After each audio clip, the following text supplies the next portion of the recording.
Ketika heavy artillery dikirim Amerika ke Ukraina minggu ini, alat perang yang mempunyai mass destructive yang sangat besar itu dikirim dalam jumlah sangat banyak ke Ukraina oleh Amerika, menggenapi lebih dari 5 billion dolar nilai senjata yang telah dikirim ke Ukraina. Agaknya hal ini menandakan semakin besar skala kerusakan yang akan terjadi di Ukraina yang memungkinkan perang dunia ketiga itu terjadi. Kita juga semua sudah terinfokan bahwa Rusia mengirimkan sejumlah pesawat pengebom ke Inggris minggu lalu. Ini signal penting untuk kita bahas. Kita bahas pertama tentang 2 pesawat pembom Rusia yang memasuki wilayah pertahanan udara Inggris yang membuat RAF Royal Air Force panik dan full alert sehingga menerbangkan dalam hitungan menit pesawat tempur Typhoon untuk mengcounter kehadiran 2 pesawat pembom jarak jauh Rusia, di mana 2 hari sebelumnya ada 4 pesawat pembom jarak jauh Rusia mendekati garis pertahanan udara Skotlandia. Pesawat pengebom Rusia itu Tupolev atau Tu-95,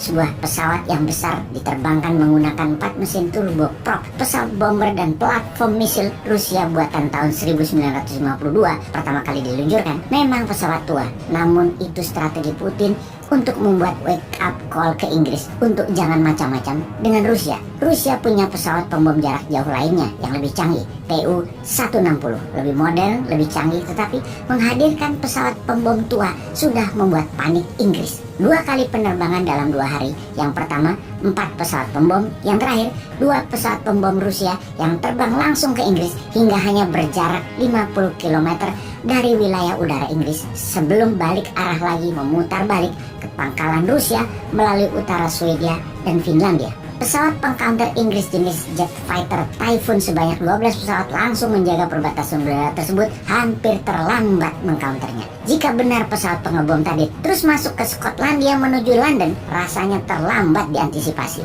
Sungguh pengiriman pesawat pengebom tadi ini hanya pesan yang sangat mengerikan tentunya. Selain memberi pesan ke Inggris, ada pesan lain juga yang Putin ingin sampaikan. Kita juga tahu Swedia ingin bergabung dengan NATO, juga Finlandia ingin bergabung dengan NATO. Dalam 2 simulasi udara kemarin, pesawat pembom Rusia ini cukup membuat bukan hanya Inggris panik, tapi Swedia, Finlandia, dan pastinya NATO panik. Pesan singkat ini kalau tidak difahami, ini artinya perang di Eropa bisa meletus.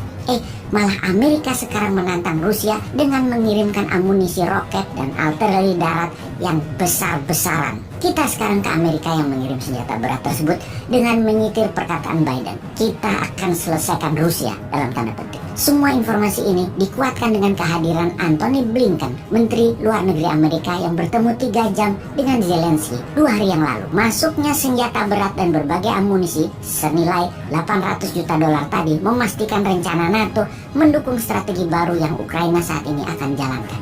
Strategi Putin yang mengepung membuat 30 juta warga Ukraina akan kelaparan dan membuat Eropa Barat akan bangkrut. Ini membahayakan dunia.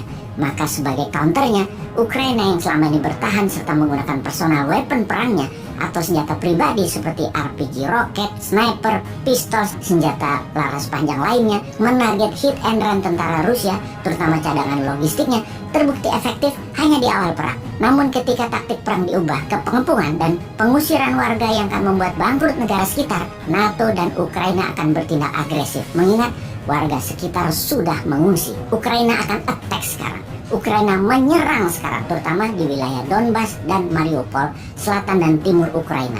Apa yang akan Rusia lakukan terhadap akan adanya serangan balasan Ukraina tersebut? Ada beberapa hal yang dilakukan Rusia saat ini. Pertama, Rusia mengirim pasukan baru ke Belarusia dalam jumlah masif. 50 ribuan tentara mulai kembali hadir di sana. Yang ini bisa menandakan akan juga menyerang Ukraina dari sisi utara kembali. Kedua, kepungan dari timur menjurus ke Moldova dan wilayah Transnistria untuk mendorong penduduk Ukraina mengungsi keluar Ukraina ke arah barat dan utara. Ketiga, melakukan simulasi serangan udara langsung ke wilayah utara Eropa. Kemudian, Amerika mulai memobilisasi tentara di luar Amerikanya. Dengan itu semua, kita semua tahu ada 800 base pangkalan tentara Amerika di 80 negara di dunia ini. Yang terbanyak di Jerman, ada 119 pangkalan militer Amerika. Di Jepang ada 109, ada 60 di Korea Selatan dan ada 44 di Italia. Kita juga tahu biaya untuk memaintain per tahunnya. Di 800 pangkalan tersebut sekitar 450 billion dolar atau 3 kali APBN Indonesia. Tentara Amerika di Jerman saat ini adalah 21.000,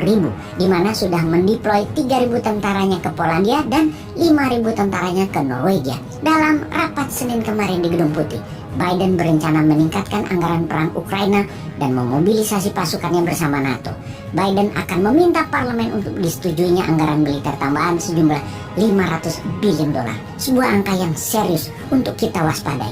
Lalu Indonesia bisa apa sih sebenarnya dalam hal ini?